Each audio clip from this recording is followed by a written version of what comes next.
तो आज की वीडियो में किचन के कुछ ऐसे टिप्स एंड ट्रिक्स शेयर करने वाली हूँ जो डेफिनेटली आपके काम आने वाले हैं। साथ ही साथ इनसे आप बहुत सारा समय और पैसे बचा सकते हैं।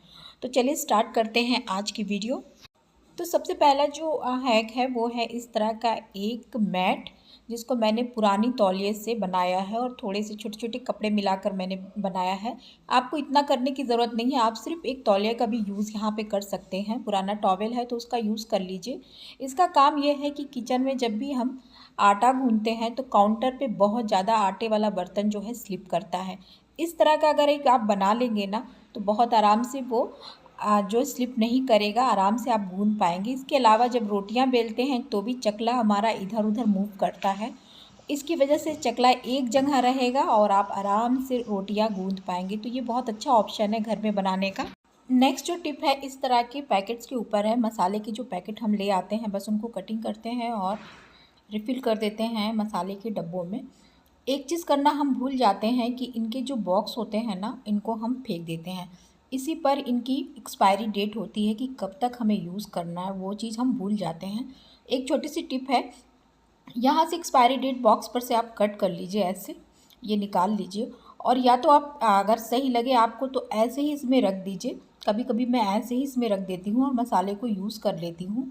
हम इससे ये रहेगा कि एक्सपायरी डेट कब तक है और कब तक हमें यूज़ करना है, ये पता रहेगा।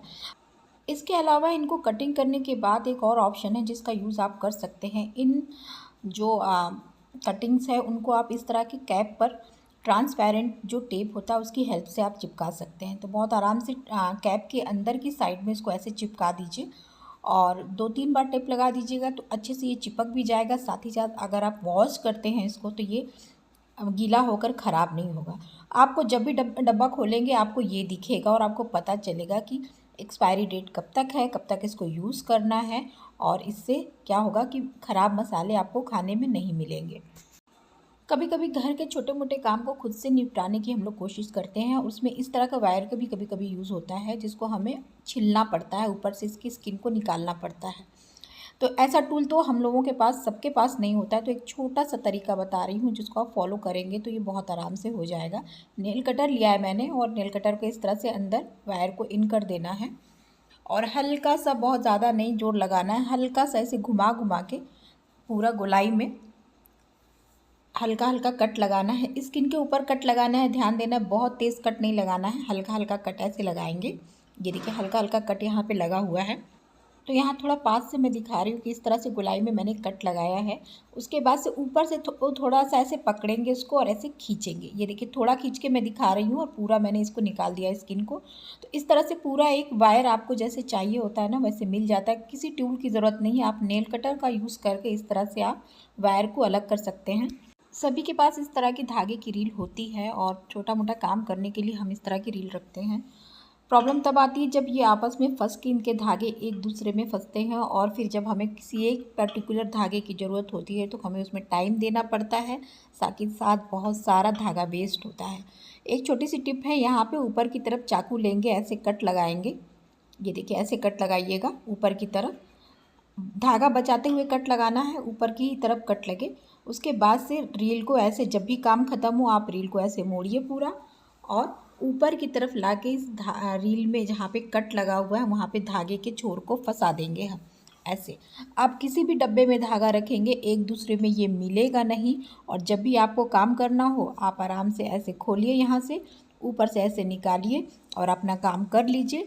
काम ख़त्म होने के बाद वापस से आप इसको इसी तरह से सेट कर लीजिए, ऊपर की तरफ फंसाइए कटिंग में और इसको रख दीजिए। आपस में कभी भी ये धागे मिलेंगे नहीं, फंसेंगे नहीं। आपने भी नोटिस किया होगा जब भी मसाले के डिब्बे से एक स्पून हम मसाला निकालते हैं तो उसमें ऊपर तक वो भर जाता है। उसकी क्वांटिटी ज़्यादा होती है जिससे हम सही माप नहीं ले सकते हैं। एक छोटा सा हैक है जिसको ट्राई करेंगे आप तो करेक्ट आपको माप मिलेगा, एक स्पून का एक ही स्पून मिलेगा। इसके लिए ये ट्रांसपेरेंट वाला मैंने टेप लिया है और उसको डबल कर दिया है। स्टिकी वाला जो दोनों ग्लू वाला पार्ट था ना, एक दूसरे पर चिपका दिया है ऐसे मैंने, ये देखिए चिपका दिया है। यहाँ से थोड़ा सा एक्स्ट्रा टेप मैं लूँगी, चिपकाने के बाद एक्स्ट्रा टेप ग्लू वाला भी मैं थोड़ा सा यहाँ पे निकाल लूँगी। तो यहाँ पे थोड़ा सा ग्लू वाला पार्ट है, ऐसे रखेंगे, एक साइड से ग्लू वाले पार्ट को ऐसे चिपका देंगे। ये देखिए ऊपर की तरफ प्लेन है, उसमें ग्लू नहीं लगा हुआ है, साइड में हम इसको चिपका देंगे ऐसे। ये देखिए, ऐसे क्या होगा कि जब भी मसाला निकालेंगे आपको पूरा का पूरा 1 स्पून मसाला मिलेगा। कैसे? जब भी आप स्पून डालिएगा, यहाँ से इसको एक बार ऐसे टेप के ऊपर से ऐसे निकाल देंगे, जिससे एक्सेस मसाला उसमें गिर जाएगा और आपको 1 स्पून मसाला मिलेगा। इसमें क्या है कि ग्लू नहीं है टेप में, तो इसमें चिपकेगा भी नहीं मसाला आपका और साथ ही साथ आपके मसाले में ग्लू भी नहीं आएगा। तो ये वाली ट्रिक ज़रूर फॉलो कीजिएगा। बहुत सारी ज्वेलरी हम रखते हैं और ढेरों कलेक्शन हो जाता है, और कुछ ज्वेलरी तो ऐसी होती है जिनको हम बहुत कम टाइम यूज़ करते हैं, इनका नंबर बहुत कम टाइम में आता है।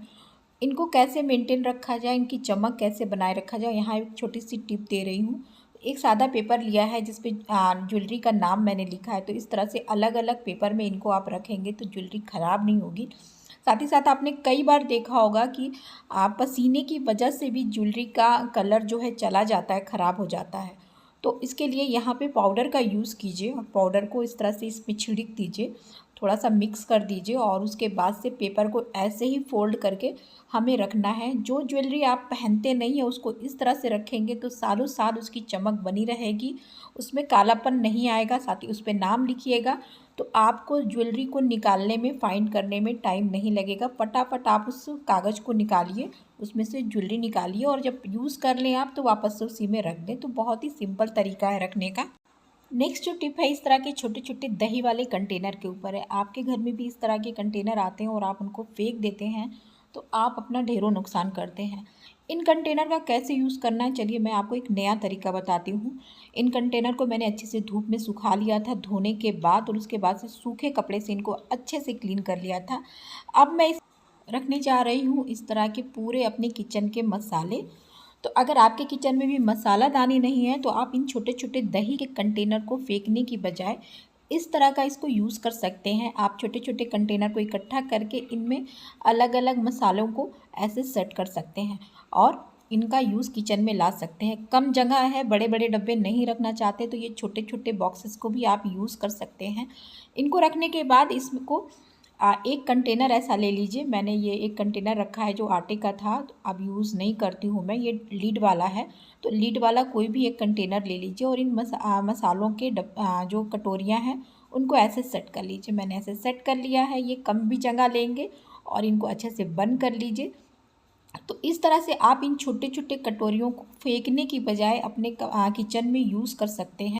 तो मसालेदानी पे पैसे खर्च करने के बजाय आप इन कटोरियों का यूज़ कीजिएगा और जब भी मन करे, मन भर जाए तो इसको फेंक दीजिए। नई कटोरियाँ आप रख सकते हैं अपने किचन में वापस से। इसके अलावा इन कटोरियों का आप मल्टीपल तरीके से यूज़ कर सकते हैं। सिलाई के डब्बे में आप बटन, हुक, सुइयाँ रखने के लिए भी एक ऐसा डब्बा बना सकते हैं और पूरा इन कटोरियों का यूज़ कर सकते हैं। तो छोटे छोटे पर्ल जो होते हैं उनके लिए भी आप बहुत तरीका है इसको यूज़ करने का गाइज़। तो आज के लिए गाइज़ इतना ही। वीडियो थोड़ी भी हेल्पफुल लगती तो प्लीज़ लाइक कर दीजिएगा और कमेंट सेक्शन में बताइएगा वीडियो कैसी लगी। इसी तरह के और वीडियोस देखने के लिए मेरा नया चैनल है जिसकी लिंक डिस्क्रिप्शन बॉक्स में दे रही हूँ, तो प्लीज़ जाके उसको एक बार सब्सक्राइब कर लीजिएगा। Thank you, bye.